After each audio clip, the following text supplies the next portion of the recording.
Good morning, my dear student. In previous classes, we learned about what is MS Excel, what is cell referencing, what is function in MS Excel. Today, we are going to learn about some function of MS Excel like as sum, average, count, number, minimum, maximum. Let's start our further topic, that is sum function.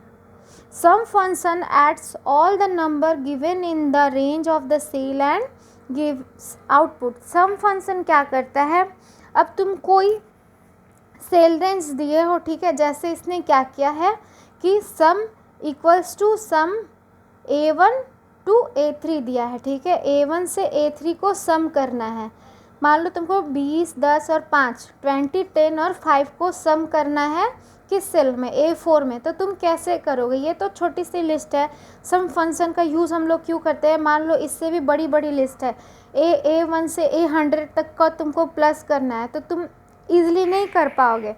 बस एक function दे दोगे, उसका criteria set कर दोगे, range of cell दे दोगे, तो तुमको सम करके कंप्यूटर दे देगा जिस सेल में तुम उसका रिज़ल्ट चाहते हो। तो जैसे इसने A1 से A3 को सम किया है, तो equals to sum A1 to A3 दे दिया और इंटर किया, देखो रिज़ल्ट क्या मिला, 35। तो इस तरीके से हम लोग अपने एक्सेल में सम करते हैं, ठीक है। तो सम का ये सिंटैक्स क्या होता है, इक्वल्स टू सम और ब्रैकेट्स में range of the cell of the number. और ये देख लो एक एग्जाम्पल दिया है, उसी तरीके से तुम अब कितनी भी बड़ी लिस्ट हो सम की तुम ईजिली कर पाओगे। अगर तुम्हें एवरेज निकालना है तो एवरेज के लिए क्या करोगे, तो एवरेज के लिए क्या सिंटैक्स है, तो रेंज ऑफ सेल और नंबर, या तो रेंज ऑफ सेल दे दो या तो नंबर दे दो, ये सम करके दे देगा। अब जैसे इसमें था रेंज ऑफ सेल या नंबर, इसने रेंज ऑफ सेल दिया, अगर रेंज ऑफ सेल ना दिया होता और इक्वल्स टू सम 20, 10, 5 देता तो भी प्लस करके तुम्हारा सम दे देता, एक्सेल दे देता। उसी तरह एवरेज के लिए भी है, तो एवरेज निकालने के लिए इसने A1 से A3 का एवरेज निकाला, equals to average A1 to A3 set किया। इसके लिए क्या किया इसने, देखो इक्वल्स टू एवरेज A1 से A3, तो तीनों का एवरेज निकाल दिया। एवरेज क्या होता है, तीनों का प्लस बट्टे 3, ठीक है, तो ये ऑटोमेटिकली निकाल देगा तुम्हारा। आगे बढ़ते हैं, काउंट नंबर। काउंट नंबर क्या होता है, count number count the number of the cell that contain numeric data in the given range of the cell and give output. Count number क्या करता है, काउंट करता है कि तुम कितने सेल का यूज़ कर रहे हो, ठीक है। जैसे इसने यहाँ पे 3 सेल का यूज़ किया, तो इसने यहाँ से काउंट कर लिया और क्या दे दिया, रिज़ल्ट 3, यानी कि तुम्हारा कितना सेल है, 3 सेल है। अगर मान लो तुम्हारे पास 1500 समथिंग सेल रहता तो तुम एक एक बैठ के काउंट तो नहीं करोगे। उसके लिए क्या करोगे, तुम्हें ईजिली तुम्हारा सेल रेंज दिख जाएगा। मान लो A1 से 8000 तक है, वहाँ तक दे दो, ये काउंट करके तुमको बता देगा कि 1500 तुम्हारा टोटल सेल में न्यूमेरिक डाटा है, ठीक है। तो इसके लिए क्या करेंगे, इक्वल्स टू काउंट A1 से A3, बस तुम्हें हर जगह क्या देना है, रेंज ऑफ सेल देना। जहाँ से जहाँ तुम्हारा फर्स्ट रेंज ऑफ सेल क्या होता है कि फर्स्ट डेटा जहाँ पे है और लास्ट डेटा तुम्हारा जिस सेल में है वो ही होता है रेंज ऑफ सेल। जैसे इसका फर्स्ट डेटा A1 में है और लास्ट डेटा A3 में है, तो इसने रेंज सेट कर दिया और इंटर कर दिया, तो इसने रिज़ल्ट में 3 दे दिया। तो काउंट का यूज़ हम लोग काउंट करने के लिए करते हैं कि कितने डेटा, कितने सेल हमारे यूज़ हुए हैं, कितने सेल में हमारे न्यूमेरिक्स डेटा है। आगे बढ़ते हैं, minimum. Minimum function finds the smallest number और value in the given range of cell and gives output. अब मान लो तुम्हारे पास 30 स्टूडेंट है, 40 स्टूडेंट है, उसमें से तुमको देखना है कि सबसे कम नंबर कंप्यूटर में किसका आया है। तो कैसे देखोगे, तो उसके लिए कुछ नहीं, जहाँ तुम्हारा कंप्यूटर का कॉलम बना है उसका range set is equals to minimum करो, ठीक है, और रेंज ऑफ सेल को सेट कर दो। उसमें से जिसका सबसे ज़्यादा कम नंबर होगा ये यहाँ पे बता देगा। जैसे इसने क्या किया, equals to minimum A1 to A3 set किया, इसमें सबसे कम नंबर किसका है, 5 का। देखो इसने रिज़ल्ट में 5 दे दिया। तो मिनिमम का यूज़ हम लोग मिनिमम नंबर फाइंड करने के लिए करते हैं रेंज ऑफ सेल में से। उसी तरह मैक्सिमम का भी यूज़ होता है कि तुम्हारे रेंज ऑफ सेल में सबसे ज़्यादा नंबर किसका है, मान लो 40 स्टूडेंट है उसमें से फर्स्ट कौन आया है या सबसे ज़्यादा नंबर किसका है, तो मैक्सिमम से हम लोग फाइंड करेंगे। तो क्या करेंगे, इक्वल्स टू मैक्सिमम और अपना जो भी रेंज ऑफ सेल है उसको सेट कर देंगे। जैसे इसने यहाँ पे किया equals to maximum A1 to A3, तो यहाँ 20 सबसे ज़्यादा नंबर है, देखो रिजल्ट में 20 दे दिया। तो ये हो गया तुम्हारा कुछ फंक्शन। आगे और भी फंक्शन है, जैसे इफ़ फंक्शन। इफ़ फंक्शन का अब यूज़ हम लोग क्यों करते हैं, if perform the logical test. If क्या करता है, एक लॉजिकल टेस्ट को परफॉर्म करता है। इफ़ मतलब जैसे greater than, less than, equals to, इस टाइप का।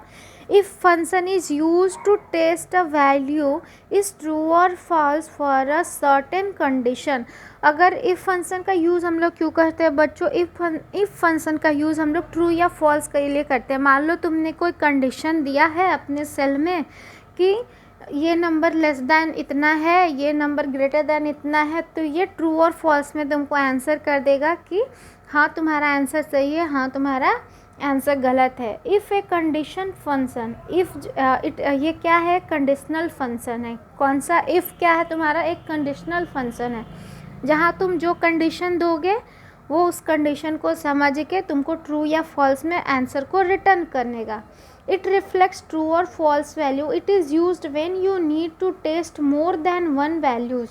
इसका यूज़ हम लोग क्यों करते हैं, तो अगर एक से ज़्यादा तुमको वैल्यू टेस्ट करनी है तब जाके हम लोग इफ़ का यूज़ करते हैं। जैसे कि इसका सिंटैक्स क्या हो जाएगा, equals to if logical text comma value if true, value if false. मतलब कि यहाँ पे कुछ लॉजिकल टेस्ट लगाया, जो भी टेस्ट करना है, उसके बाद अगर वैल्यू इफ़ ट्रू मतलब कि अगर सही है तो ट्रू दो, अगर गलत है तो फॉल्स दो। जैसे कि इसने एग्जाम्पल में क्या लिया देखो, जैसे लॉजिकल टेक्स्ट में इसने क्या लिखा, this is the first argument is what you want to test for, ठीक है। वैल्यू इफ़ ट्रू में क्या लिया, this is what you want to do if the answer to the first argument is yes.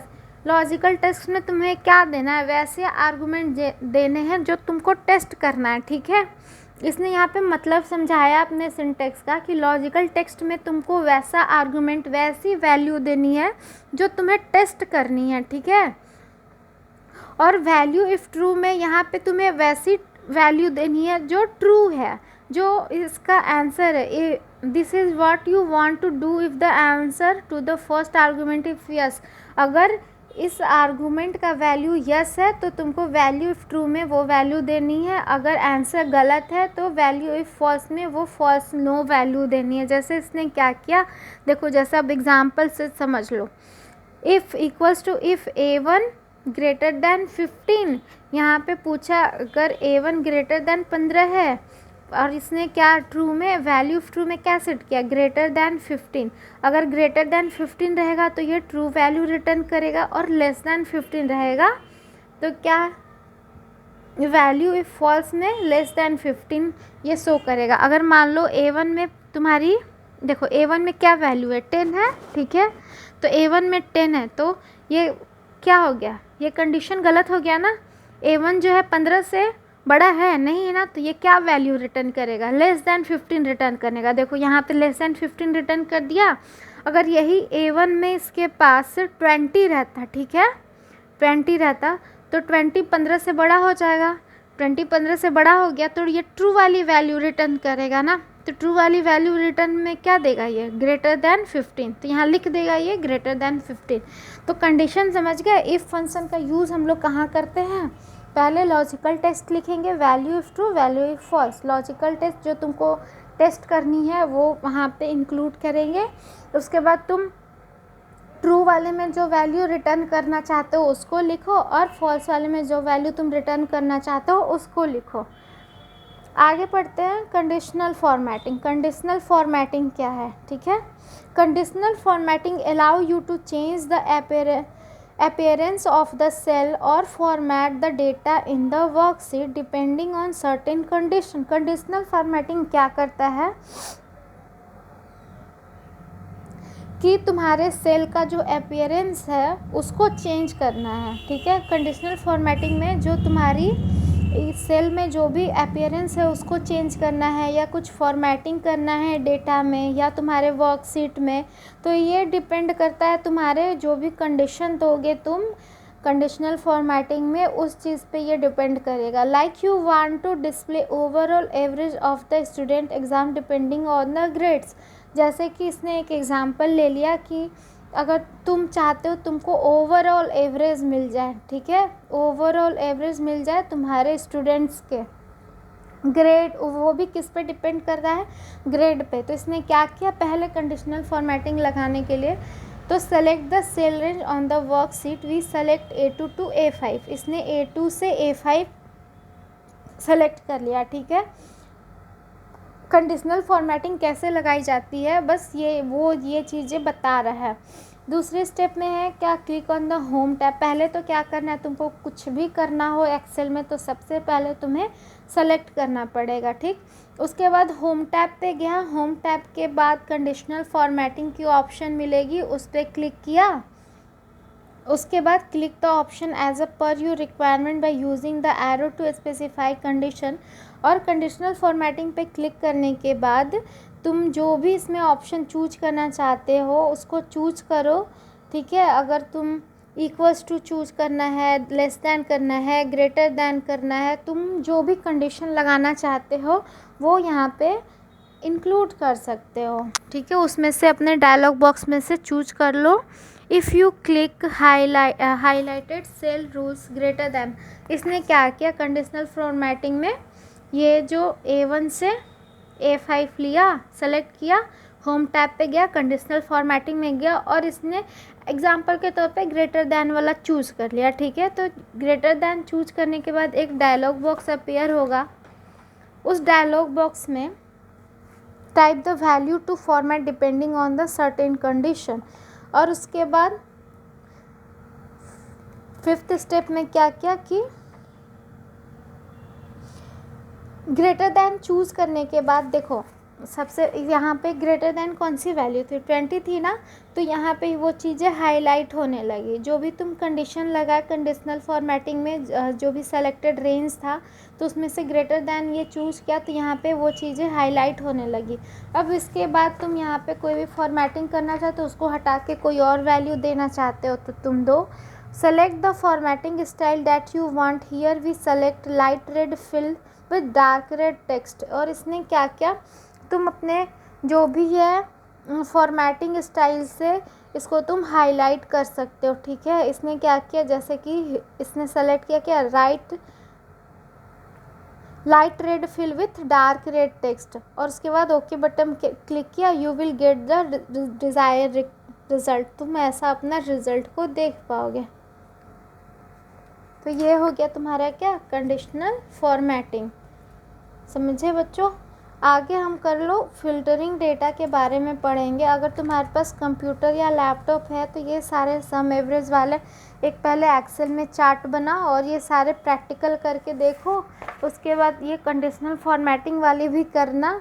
Conditional formatting का से main motto यही होता है कि तुम उसमें कुछ चेंजेस करना चाहते हो। जैसे इसने सबसे पहले अपने जो भी रेंज था उसमें से जो भी ग्रेटर दैन नंबर था उसको चेंज करना था इसको, तो इसने क्या किया, पहले रेंज सेलेक्ट कर लिया, फिर होम टैब पे गया, कंडीशनल फॉर्मेटिंग पे गया, वहाँ से अपना कंडीशन को चूज़ किया। उसके बाद वो चीज़ें हाईलाइट होने लगी। अब तुम इससे जो भी चेंज करना है चेंज कर दो। उसके बाद तुम उसमें स्टाइल भी लगा सकते हो। ये इसने 20 पे रेड स्टाइल लगा दिया। बस यही है कंडीशनल फॉर्मेटिंग। करके अपने कंप्यूटर पे देखो। आज के लिए इतना ही बच्चों, दैट्स ऑल, थैंक यू।